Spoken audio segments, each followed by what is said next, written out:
Hello everyone, welcome to my channel Khubsurat life. আশা করি আপনারা সবাই খুব ভালো আছেন, আমিও খুব ভালো আছি। তো আজকে রাত্রে বানাচ্ছি ফ্রাইড রাইস আর চিকেন কষা। আপনারা অবশ্যই কমেন্ট করে জানাবেন আপনাদের কে কী খেতে ভালোবাসেন, আমি সেই রেসিপিগুলো ট্রাই করব।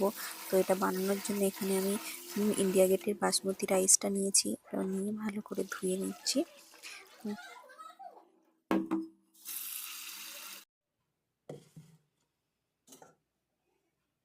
এটাকে নিয়ে এখন 30 মিনিট রেস্টে রেখে দেবো, ধুয়ে নিয়েছি। তো এখানে সবজি নিয়ে নিচ্ছি, সবজি হিসাবে নিয়েছি বিনস, গাজর আর একটা বড় আলু। তো আলুটা আমরা খেতে সবাই খুব ভালোবাসি, ফ্রাইড রাইসে দিলে রাইসের টেস্টটাও অনেকখানি বেড়ে যায়। তো এগুলো খুব ভালো করে ধুয়ে কাট করে রেখে দেব। আলু আমাদের জীবনের একটা প্রধান সবজি বলতে পারি, মোটামুটি আমরা সব তরকারিতেই আলু খেয়ে থাকি। কার কার আলু ভালো লাগে সেটা আপনারা নিশ্চয়ই জানাবেন। গ্যাসটা অন করে নিয়েছি, গ্যাসটা অন করে এবার আমি ভাতের জন্য জলটা চাপিয়ে দিচ্ছি।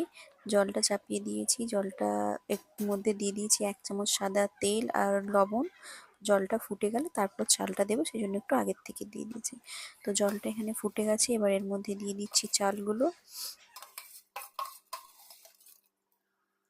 এর মজার মজার ভিডিও পেতে চ্যানেলটি সাবস্ক্রাইব করুন, শেয়ার করুন এবং লাইক করুন।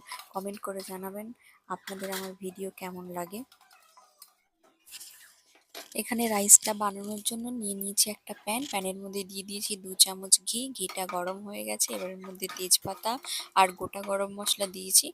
তেজপাতা আর গোটা গরম মশলার স্মেলটা তেলের মধ্যে চলে আসবে। তারপর এখানে আমি সবজিগুলো যেগুলো কেটে রেখেছিলাম ওগুলো দিয়ে দিয়েছি। দিয়ে দিচ্ছি নুন আর স্বাদ মতো চিনি। নুন আর চিনির ব্যালেন্সটা খুবই জরুরি টেস্ট আসার জন্য। তো এগুলো এবারে ঢাকা দিয়ে হালকা হালকা করে কিছুক্ষণ টাইম নিয়ে ভেজে নেব।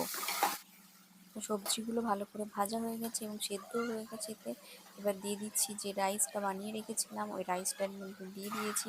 এবার রাইসটাকে ভালো করে ওটার মধ্যে মিক্স করে 2 মিনিট মতো মিক্স করতে করতে যেটুকু ভাজা হয়ে যাবে ওরকম এটা করে নেব। মানে সাদা রাইসটার মধ্যে কালারফুল সবজিগুলো কি দারুণ লাগছে দেখতে। এটা আমি সার্ভ করেছি চিকেন কষা দিয়ে। চিকেন কষার ভিডিওটা আমি সেপারেটলি আপলোড করে দেবো, ওটা ওখান থেকে দেখে নেবেন। এটা একটু আলাদাভাবে বানানো হয়েছে চিকেন কষাটা। এখন আমি ডিনারটা এনজয় করি। Thank you, good night.